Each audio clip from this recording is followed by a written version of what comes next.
Mortal Kombat.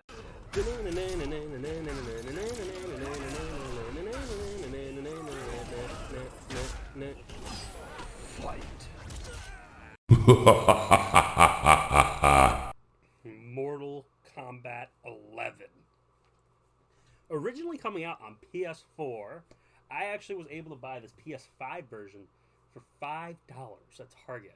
Now, one of the big things I want to talk about, though, between the transitions, because I didn't expect this to happen, my data from the PS4 actually came over to the PS5, so I didn't have to redo a thing. I love it. I love it. I love it. I love it. I love that I didn't have to redo it. Now, let's actually go into this, though. So at the main menu, you see here, we've got Conquer, which lets you do story mode towers and unlock rewards in the crypt, which we'll do the crypt in a little bit. As we do, we got to show the crypt. We could fight local, online, tournaments, and AI battles. You can customize, because around this time, Injustice 2 was a thing, and in Injustice, you were able to customize that, although it was a kind of a pay-to-win system.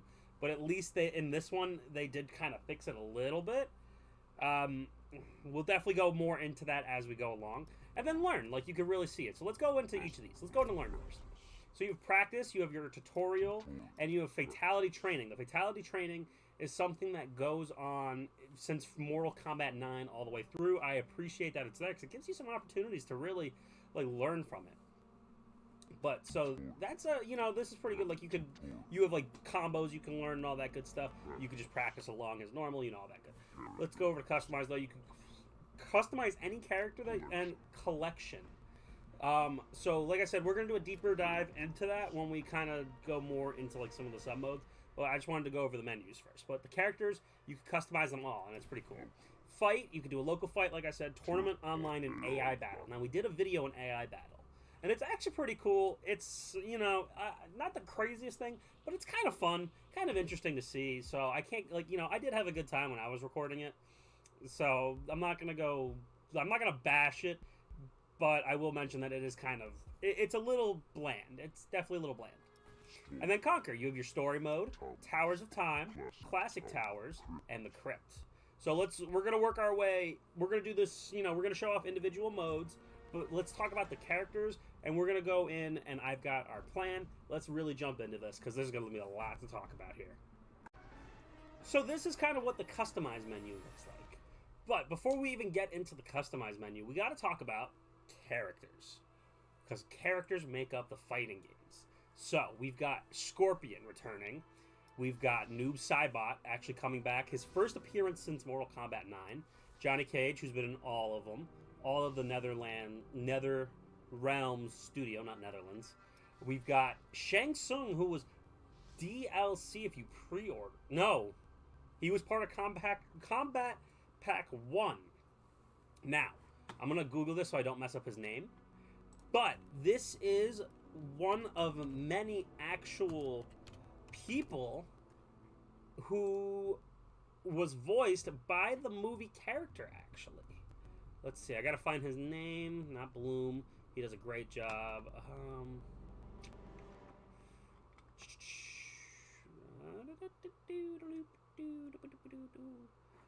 Can I see him all? Where's his name? Just before we move on.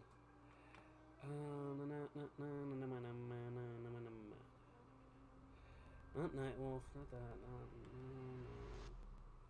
I didn't realize he voiced a lot of these. Kari Hiroyuka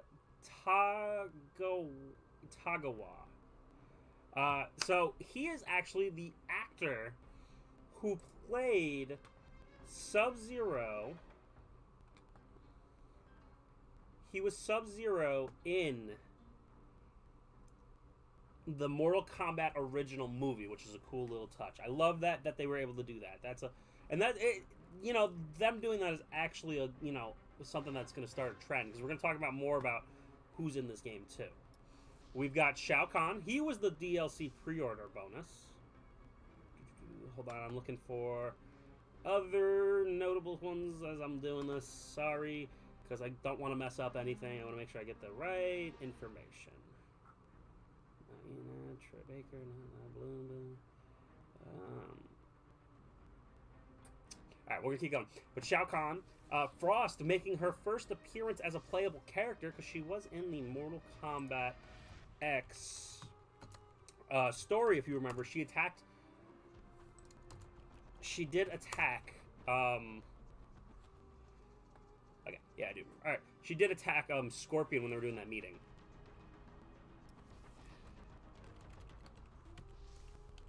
Make sure that's actually true.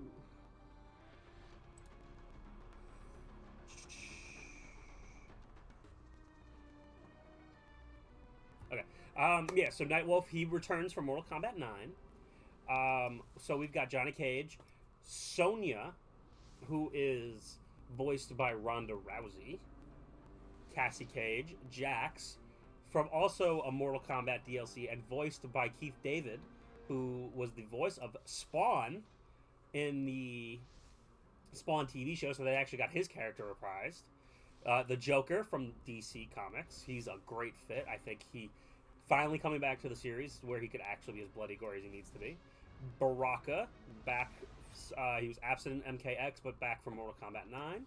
Raiden, who's been here. Jackie is back in. Sub-Zero. Jade returning from Mortal Kombat 9. Kung Lao. Kitana. Liu Kang. We got Cabal also returning back from Mortal Kombat 9. Kano.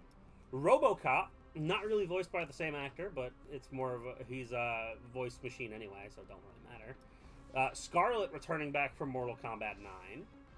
We've got Aaron Black, Devora, Kotal Khan, Shiva returning from Mortal Kombat 9 as a DLC. Melina returning from Mortal Kombat X as a DLC. I have to mention that because she was not in the base roster since she did die in Mortal Kombat X. We've got Sindel coming back as well, as she was a DLC as well. Newcomer, Collector, he was introduced in this game. Also new, Gearus, the Keeper of the Time. We're looking like a zombie right there. And then Arnold Schwarzenegger came in to reprise his role as the Terminator for the game. And Sylvester Stallone came in to voice Rambo. This starts an amazing trend for me personally. I love that they do this. I love that they have the people who actually played these characters come in, and that's going to lead into something in the next game that we're going to talk about too. But having actual voice actors, having Arnold, having Sylvester Stallone, having Keith David as Spawn come in is fantastic. I love those little touches. Ronda Rousey as Sonya also is not that bad. I will say that. It was actually kind of fun. It's pretty cool. To round out the list, Cetrion, also a new character. Fujin coming in. He hasn't been in the game since the PS2 era, so he's now back. And Rain returning from Mortal Kombat 9. Now, there are a few other characters that you'll notice that were in the last game but missing, and we'll talk about that when we get to the certain segment for those characters. Sorry, a lot of talking. So, let's jump into what character. So, we're going to go into... Well, let's just look at to Raiden. So, each character has their own individual spots. So, you could make a lot of different variations. So, you see here, they come with 2 basics, and then you can make your own. And you see here, I kind of made a demonic Raiden, but let's open up a new one real quick, just to show you. So, first, you click your icon that you want to use. So, you'll see which ones you have unlocked and which ones you have locked. So, we're going to actually just use a basic one because it's locked. Now, we click in. Each character has 3 pieces of gear, which I believe they did in Injustice 2. So we could go in, and we see here we've got the God of Thunder, Truth and Light. We've got just a bunch of different hats for him, the Lightning Sentinel. So you can pick whichever ones you want, because that'll start to, you'll start to unlock them. So we're going to just do the Lightning Sentinel. So then we could go into a different augment. Let's do that one. Light Shower, and then for the amulet, we'll do Gift of the Elder Gods.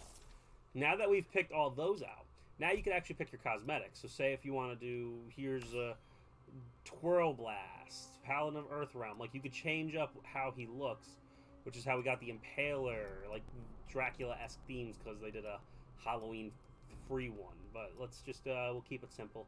Foul Weather or something, I don't know. We'll do Classic. Classic Raiden. Then you could switch his intros if you unlock them. You see he's got a few other ones, and you could preview them too. So you see he's got boom. And then you could also preview, say, if you don't do a fatality, and he just does one of his things. You could pick that too. Like, you could really make it more personalized for you. And that is really cool. That is. So, and then you could even pick, like, you could look through his fatalities. So you see he has a friendship. He's got his fatalities, stage fatalities return.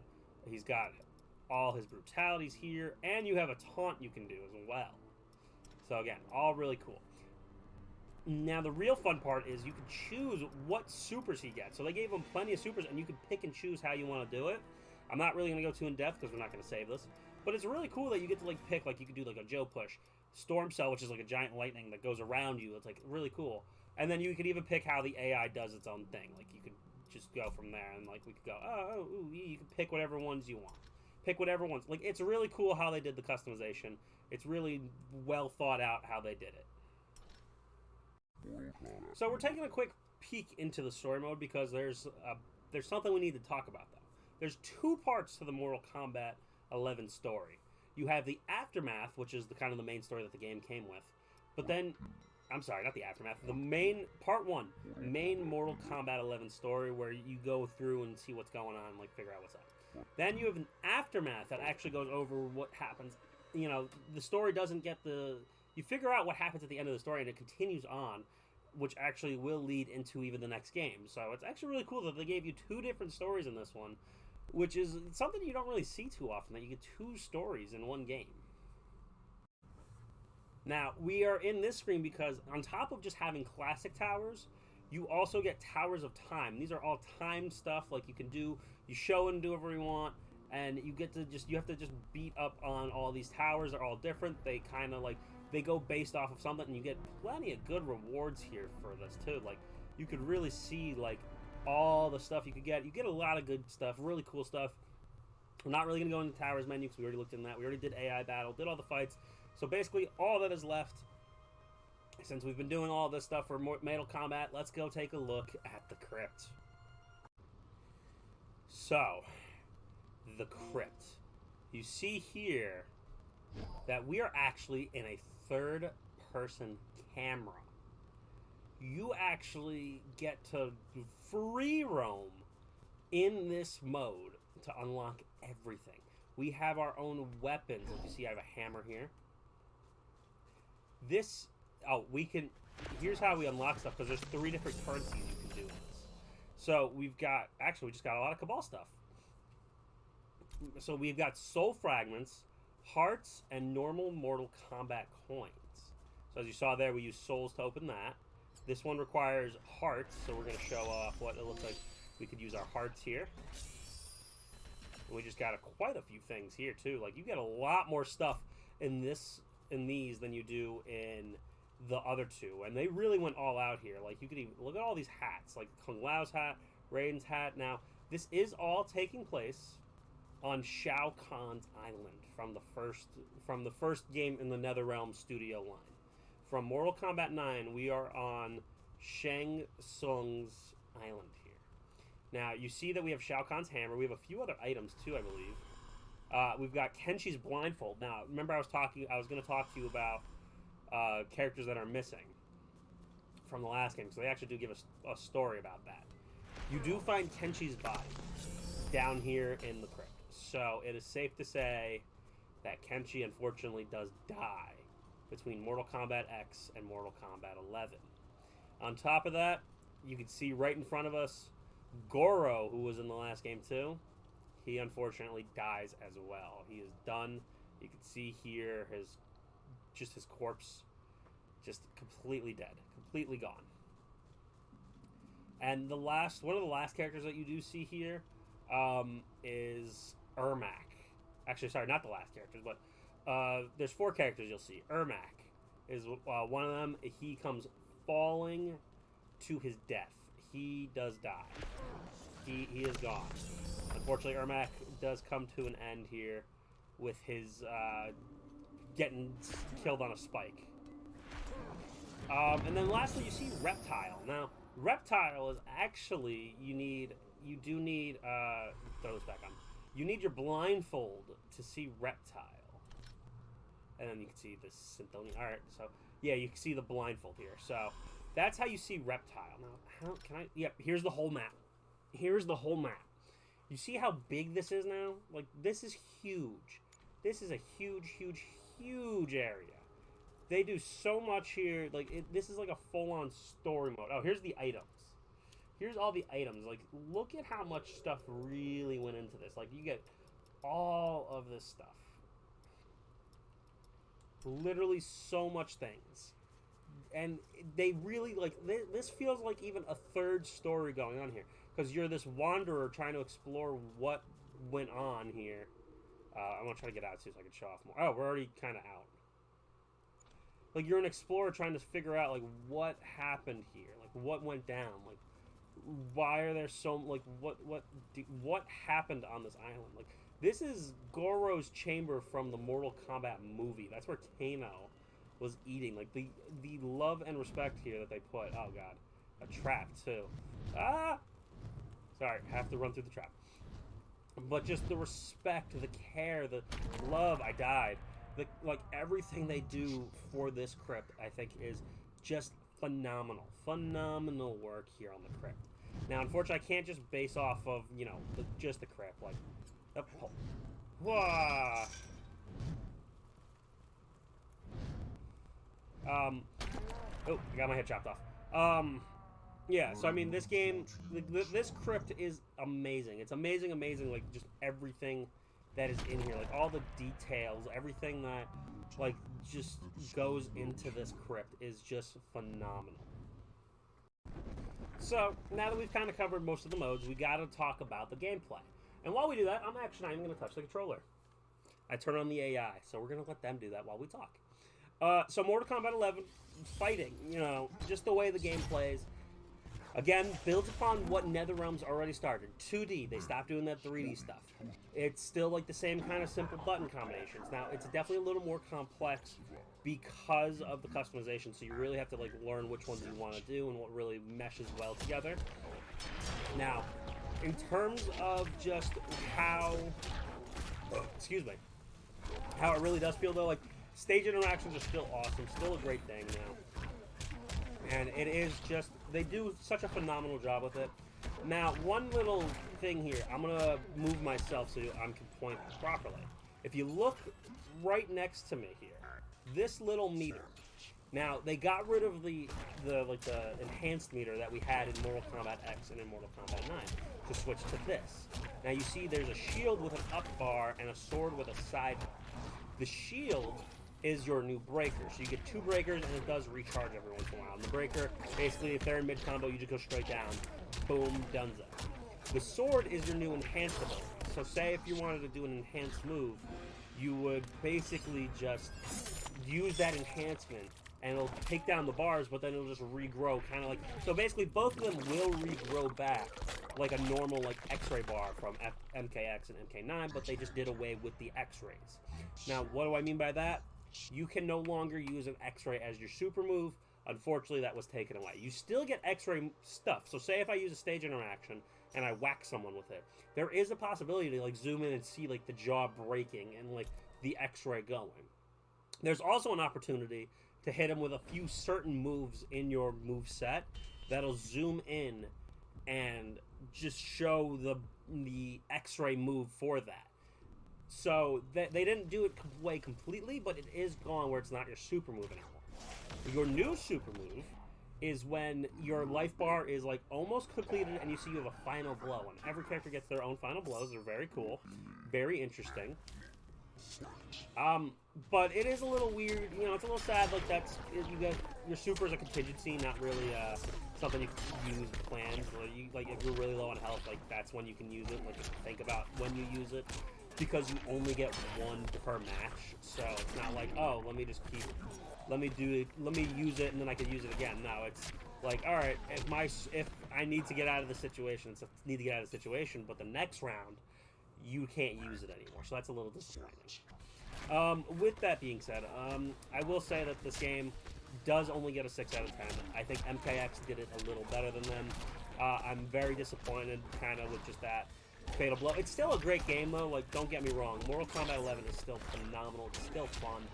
still electric. I love playing it still. It was a great game, but I can't give it the props it really deserves. 6 out of 10 for me. Fighting game aficionados might have more rating for it. Let me know down below if you are a fighting game aficionado what you would give this game. Even if you're not, what do you think of Mortal Kombat 11? Mortal Kombat is nearing our end. I hope you guys have been enjoying it as much as I've been enjoying this. And we will see you in Mortal Kombat 1.